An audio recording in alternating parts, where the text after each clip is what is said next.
Okay, so in the last video, right, we actually finished the investor presentation. So now we will move on to the annual report. So the annual report is form 10K. Remember, it's 10K. Yeah, so we just scroll down. Yeah, we can straight away press this, the business. So just an overview, like this corporation is doing what is a leading platform for developing and deploying strategy business applications. Okay, and then yeah, there are like 1,700 independent software vendors, 100,000 customers. Like, yeah, so this is what we have already seen in the presentation. So can quickly go through. Then this fiscal year 2018, we also went through it in the presentation. So can fast forward. Okay, so now here's the thing: share repurchase authorization. Okay, so in fiscal year 2018, the company repurchased 2.9 million shares of our common stock for 120 million.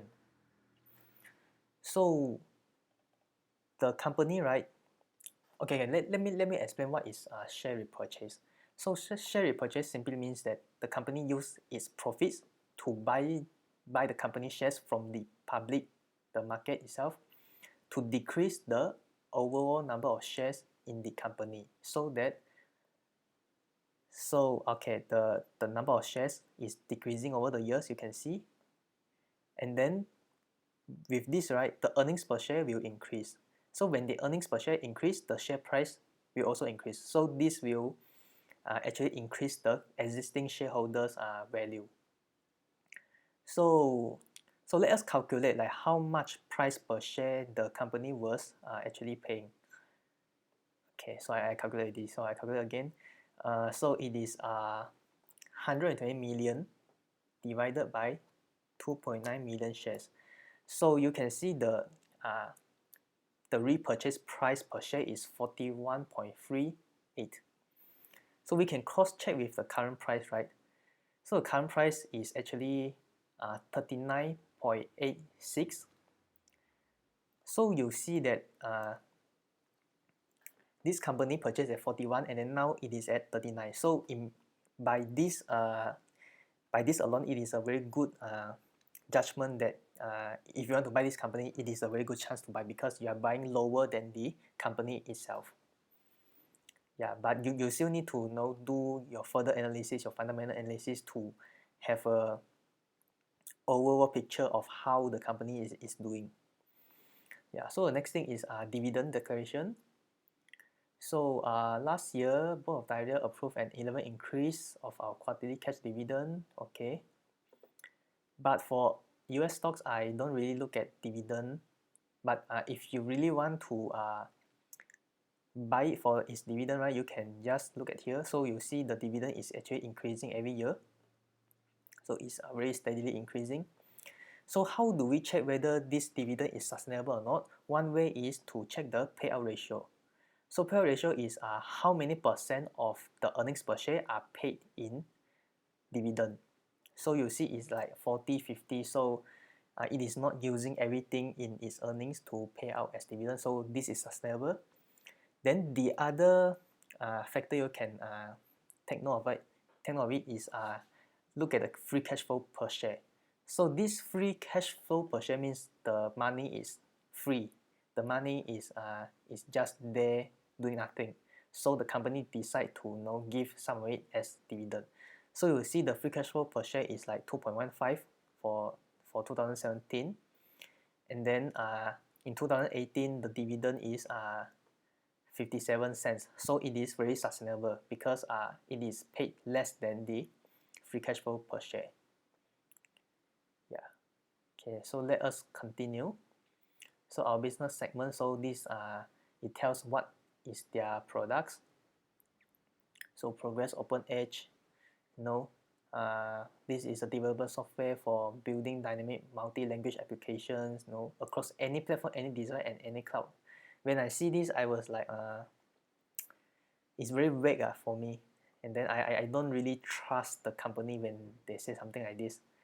Yeah. Then yeah. So it is like saying that it has a lot of features or what. Okay, can just quickly go through. So these are all the products. Yeah, so if it is another company that you are really interested in, you should read everything here in detail and understand everything, because this is the most important part. And then only with understanding this, then you know what is the mode of the company, then only you can proceed and actually have the conviction to buy the shares. So for me, I have already read, and then I first thing is I don't really understand because it's too cheap for me personally. Then the second thing is the way the company writes, right, is not very convincing for me lah.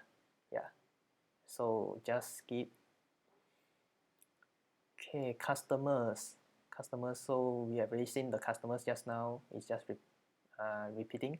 But one thing to take note is you need to take note of this thing: the largest customers in its company. In every company, they should write this thing down, like what is the single largest customer in their company. So we don't want the company, right, has very significant amount of one single largest customers, because if like one customer accounts for 50% of the revenue, right, if that customer just just don't want to continue a business already, then this company itself will just decrease the revenue by 50%. So this is very bad. So for this company, right, no single customers, it has accounted for more than 10% for total revenue. So I think it is still fine. Okay, competition. This is the other thing that I will look for. So computer software industry is intensive, competitive. So we compete in various markets with a number of entities like Salesforce, Amazon, Microsoft, Oracle, or so many big companies. Yeah. So if you are analyze your company, right, you need to understand the competition very well. So if you think that the competitor can actually beat this company down, right, you should just look at the competitor itself. You don't need to look at this company already. But for me, right, because I'm doing the small cap company, so they are very small companies, and then the competitors are usually very large cap, like Amazon, like Microsoft. So these small cap companies, right, for me is like a bet lah. So I just like I just plant a little seed in that company, and then hoping that it can actually grow and actually beat those bigger companies. So this is what I think lah. Yeah. So for nearly all my small cap companies analysis, the competitors are always the larger cap one. Yeah. So this is one you need to take note of. And then the next thing is risk factor. So these risk factors, right, it is very long. They are like more than 30-40 over things that you can read on, but you don't need to read everything. You can just like simply read the bolded lines here, and then many of them, if you came across many companies enough, right, the annual reports, right, more or less they will write the same thing. So you just quickly go through, don't need to bother too much about this. Yeah, so you see there are a lot. Okay, so this is the last risk factor. Then we move on. So this is just telling you the share price of that company in each quarter. Not really important. Okay, so this one is the stock repurchase. So just now we have already calculated the average paid price per share is like $41. Then this one is just comparing the stock with the benchmark. Okay, so now comes to the financial data. So you need to pay a little bit more attention here. Okay, so this one shows the past 5 years of income statement. I mean not income statement, but a combination of income statement, balance sheet, and also the cash. So you can, at a glance, right, you can look at revenue and also the net income or loss. So from here, right, you can see that 2016 has a very significant net loss, and then the company actually has an explanation. So in 2016, it has a 92 million impairment charge related to the goodwill, So for the goodwill related stuff, I think it is not really impacting the business itself, so I think it's fine. Yeah, so you can continue look at those. Okay, so this one is important because here is where they break down what is the revenue coming from. So first one, this one is a total revenue, and then it further breaks down to license revenue and maintenance and services revenue. So license revenue accounts for 31% of the total revenue, and then maintenance and services is 69%. So within this 69%, maintenance is 62%, and then professional services is 7%. So this one, right, is very important for me to other companies as well, because you need to know where the money is coming from which department, from which segment, and then you need to see which one is the growing is the growing sector and which one is dying, etc. Yeah, so it also like put the past here for you to compare. But for this particular company, it has not changed much. Yeah, it is not really growing or changing its structure. Then revenue by region, we have seen it in the presentation already. So North America has 55% revenue, Asia Pacific 6%. Yeah, so all this you need to take note, you need to understand. Then this is by segment, which product has the highest revenue. Yeah, so all this you can read in other companies' report. Okay, yeah.